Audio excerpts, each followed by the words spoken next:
Hi, Amy. Hi, B. We are here discussing 90 Day Fiancé The Other Way, Season 7, Episode 3 today. It was a shorter episode, which I greatly appreciated. Me too. I'm glad that they only did that 2-hour episode for the first one, and now it looks like we'll do the regular 1-hour slots. Yes, I'm much happier with that, just for my Yes. patience and my Yeah. sanity. Yes. I would like to bring up a couple of comments that we got from last week, if that's okay. Yes? So these comments are chastising us a little bit for things that this listener perceives that we've done wrong. So let's address it.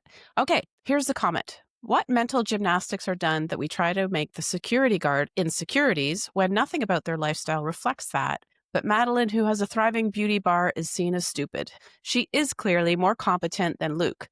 Luke's own father said he doesn't know how his son earned an MBA because he has no sense. Ladies, do better. Thank you for the comment. My cat disagrees. Um, if you heard the entire episode, I did say that, I give her like an ounce of respect or something for clearly keeping the beauty business Yes. above water. And we were also confused as to whether or not he was in security or securities. So we weren't Yes. sure, though with his military background, security makes a lot of sense. We're just not sure on that part. Anyway, thank you for the comment. Yes, absolutely. The security's confusion just comes from hearing.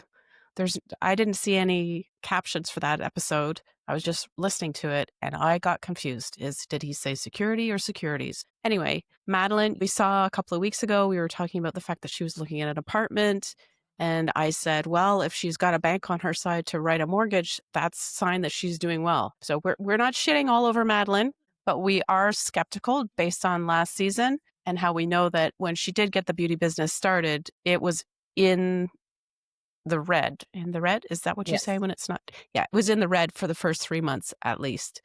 And Madeline, unlike Luke, doesn't have an MBA. So she has no business education, which would make it quite remarkable if she was to be even more successful than he is. But yeah, it seems like that's going that way. Luke has been failing in all of these investments that he's been making throughout this Literally season and last everything. season.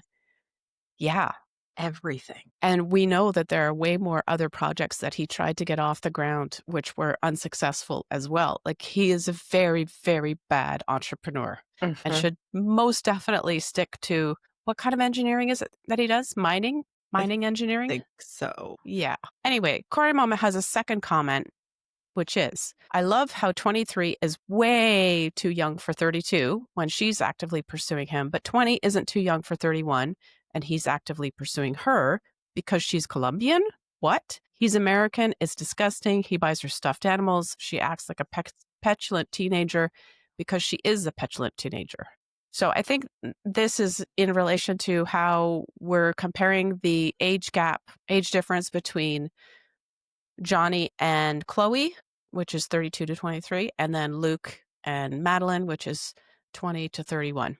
I think it mostly has to do with the maturity with regards to all of the people involved. Because Madeleine acts like an absolute child, so does Luke. Whereas Chloe and Jonathan seem to have a little bit more sense to them, especially more with Johnny now that we get to know him a little bit more. And we all know that Chloe's been eating off that silver spoon from the second that she's Mama. born. Yeah. So not quite sure about them. But again, I think it has to do more about maturity than anything. And let's not Abs- even get into how old she was when Luke and Madeleine first started dating, because there's some conjecture online that they met when she was underage, but we don't have any proof of that. So we know that they met when she was 17. That's what she said in their first season. And yes, it is too young for him because he was 27 or 28 at the time.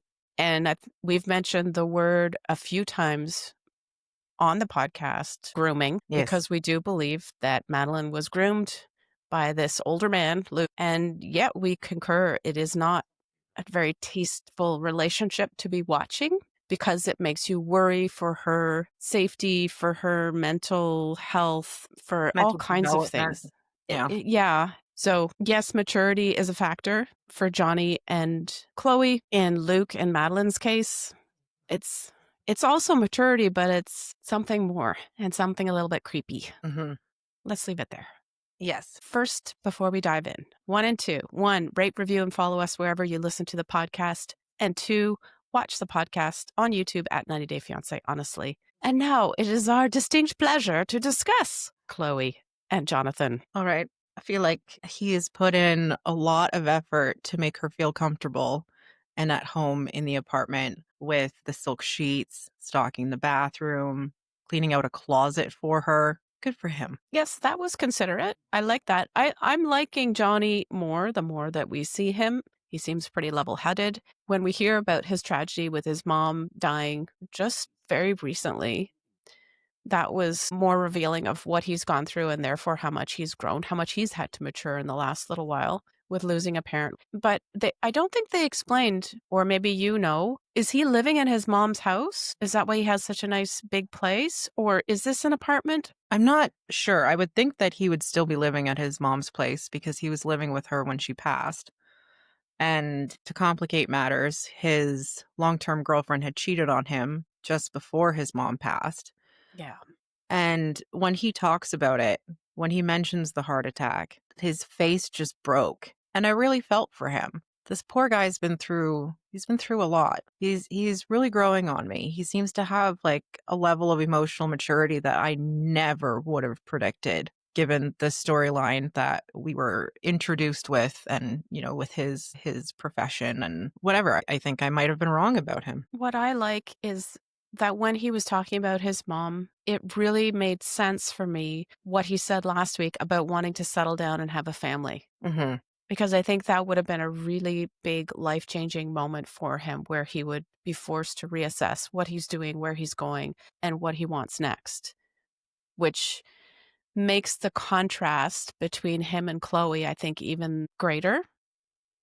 We hear him say more than a few times, is Chloe ready for this? And I think that's going to be a very crucial point to their storyline. Does she have the maturity to cope with living in a whole new place with very different circumstances and with a man? This is something she's never experienced before without mom. At this point, I think that he's too good for her. Okay. Whether or not they're actually going to work, I don't know. I think we're just going to have to watch and see how their relationship develops with her actually living there and just getting acclimated in Aruba, so far away from everything. And yeah, I guess we'll just see. Okay. So Chloe arrives in Aruba. Everything seems to be going well. They have a nice reunion at the airport. Mm-hmm. The flowers were a nice touch. Mm-hmm. Then they get to his house, apartment, whatever it is. And there's a discussion about the silk pillowcase. And she talks about worrying about getting wrinkles. She's 23. And he jokes with her about her having done Botox. And I was like, what?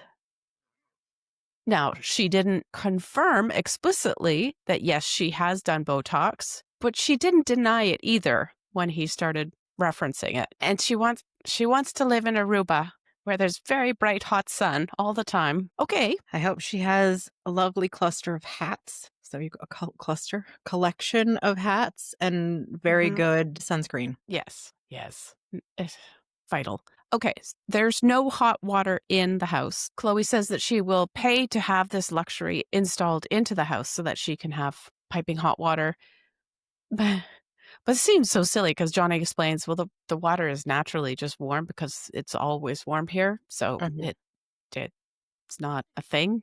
But this makes him go into the conversation more about thinking that Chloe may not be able to adapt to life in Aruba because she's used to a very squishy, happy, easy life with mom. Yes, I think you're onto something there. The hot water, I think, is almost a non-issue unless he has the most beautiful bathtub ever. It's the only thing that I can think of where you would actually need to have a hot shower in somewhere as warm as I believe Aruba is. I don't know. I've never been. But for him to say that it's not common for people to have that here seems reasonable. Yes, very. Anyway, we'll see. I'm on the fence right now. I'm slightly leaning towards Chloe's going to turn out to be a disaster, but I'm still not sure 100% yet. I agree. Yes. Okay, let's move on to Luke and Madeline. Luke is packing his fur jackets to move to Colombia. How does this make sense, please? Because he has matching ones with her. It's part of their matching outfit style. Okay, whatever. And he's decided to fly back to Colombia a little bit early. I think it's about 2 days earlier than Madeline is anticipated he's going to arrive. He says they have 3 weeks until the wedding. And during this time, Madeline has blocked Luke. I Always a love great that. sign Yeah. of a relationship that's headed in a positive, wonderful direction Healthy, when you block each other. stable, Yeah, very stable. mature. So I think he's trying to mitigate what her reaction will be if and when she sees this video of the bachelor party by going back early. Whatever this issue is that's going on between them will most definitely get worse if she sees the video and finds out that there was a stripper. If and when. Yes. One of the things that he expresses before he leaves is that he's very worried about the fact that his finances aren't good. No kidding. And Madeline may leave him if he loses even more money or all of his money. Uh, Yes. obviously. And then he also says he's in debt from his failed investments and he's quitting his job. Yeah. Make that make sense. Well, he has to quit his job because it's an in-office job at the mining engineering business, whatever it is. So he can't bring it with him. Right. He's going to be reliant completely on maybe they still have that apartment that they're renting out. That could be a source of income. And I think he's also relying on, I'm not sure how this is going to work, but I would assume he's looking for investors for the property that he wants to develop and turn into a luxury resort. With a boutique of some sort? Yeah. A But boutique? a boutique, maybe. So where any money is going to be coming from for him specifically, we know that Madeline has her own business, thriving business. Anyway, even at the airport, Ad, who is taking him there, recognizes that Luke is going to need some money. And so he hands him over a check for $3,000, which is just the sweetest thing. I love that. I thought that was a very loving gesture. But at the same time, what a disappointment your son is. He's what, 30 something? And he's moving to another country. He has all these failed investments. He just quit his job. Mm. And then he also said that the reason why she blocked him was because he was saying that he wants his name on the apartment that she's going to purchase and any of the other properties that they purchased together so that Right. he has something to fall back on. How? Yes. So Because she wants her name on them, which I think is actually pretty smart because it means that even if he doesn't manage to build the hotel on the piece of land, he can always sell it, but then she would get half of the value. yes. I mean, I don't know how things work down there when it comes to the division of assets because he bought it before they got married. Right, but he can put the property into both of their names. Yes, he can. And Right. if he does that, which is what she wants him to, then that means that she would get half of the profits if the business tanks, which given his record is quite possible, then she would at least be entitled to half of the money from selling the land. And I think at this point, she might be entitled to it anyway, just for putting up with all of his failures. Though I also wonder, is his name on the boutique? Now I can't say it properly. No, The it's just salon? hers. I'm pretty sure in the first season they talked about how she insisted that it be just in her name, or maybe he couldn't put his name on it because he's not a Colombian citizen. But I'm pretty sure that there was some reason why she insisted on it being just for her. Yeah, I wonder if this is more of a tit for tat thing because, he's not on the business that's actually making money right now. And so he wants to have some sort of safety net for himself. But I remember her saying that he did fund quite a bit of the salon. So I don't know. The two of these people need to just come together and work their finances out and figure out whether or not they trust each other enough to get married because this is so convoluted and these arguments they really are unnecessary. I mean, for them, they are necessary at this point, but if you're going to be getting married, you need to be financially transparent and trust that your partner isn't going to ruin you financially. So the fact that you have to have this forethought of, whose name's going to be on what, so I have a safety net and not okay, your name's on one, my name's on one. We're going to split another one both ways. And then that way, we both have property together and separately. I don't know, but these two just aren't mature enough to come together and have a rational conversation, especially if she's just going to turn around and block him. How can you block your fiance 3 weeks before the wedding? I know.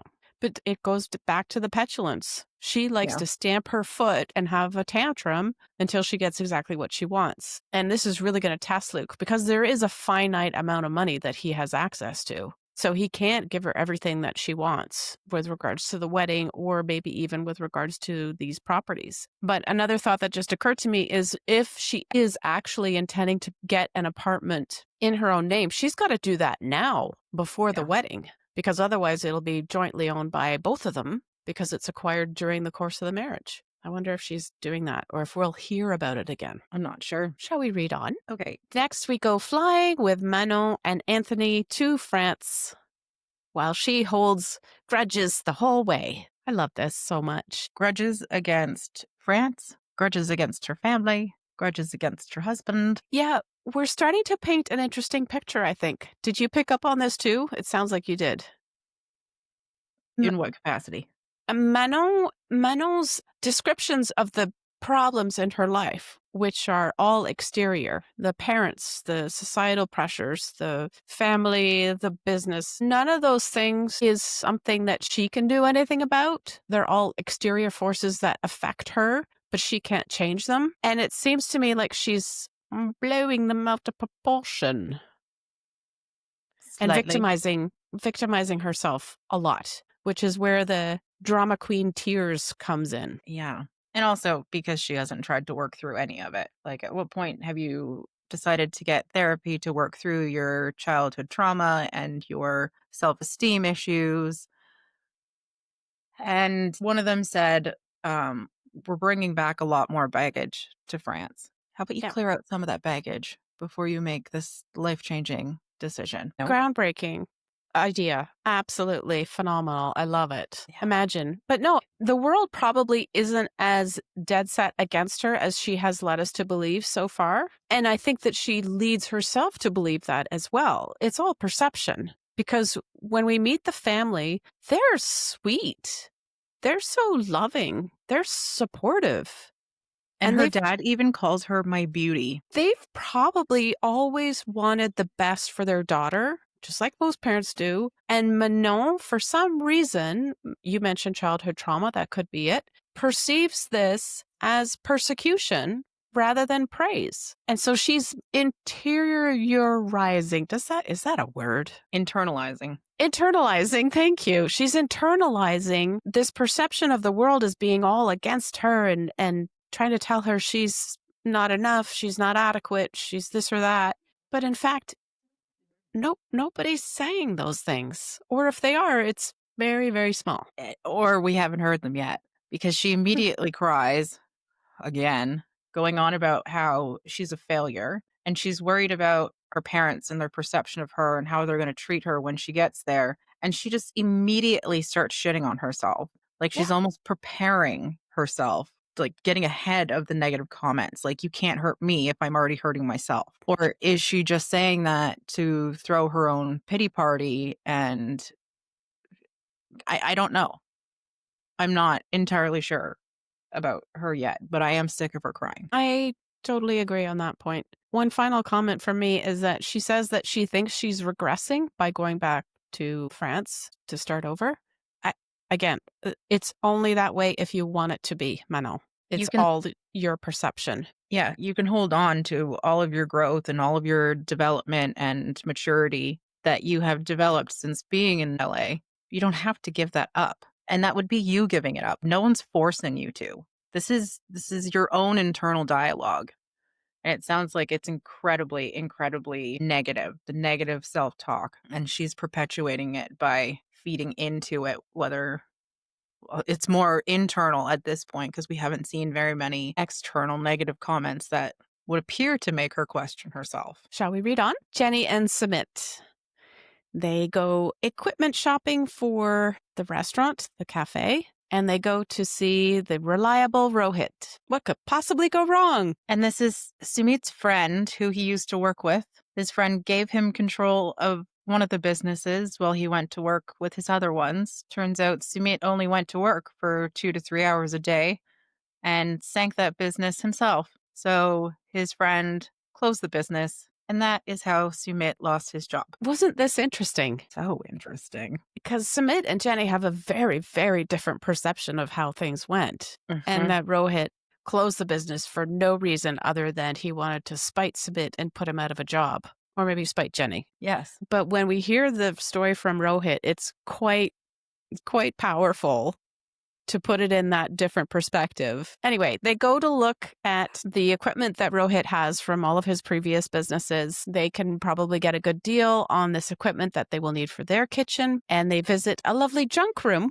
where they expect to acquire on credit everything that they need in order to make the cafe function. And Sumit says, I expect him to give me a good deal because he knows about my debt. Yes. There's the entitlement. Mm-hmm. Yeah, why Rohit would be responsible for making Sumit's bad financial situation any better for him is beyond me. You don't go expecting your friend to give you a good deal because you've been really, really bad with your money. If you're expecting a good deal, shouldn't it be based upon the fact that you've known that person for a long time and you have a good relationship with them? Mm-hmm. Not that they're aware of your financial problems and therefore you can exploit them because of that. Then he starts going on about how, he thinks that he's arguing with Sumit because he's jealous of the fact that he's starting his own business because all of Rohit's businesses have already failed. I thought he already had a couple of his own. Did he really close them all? Where does this jealousy come in?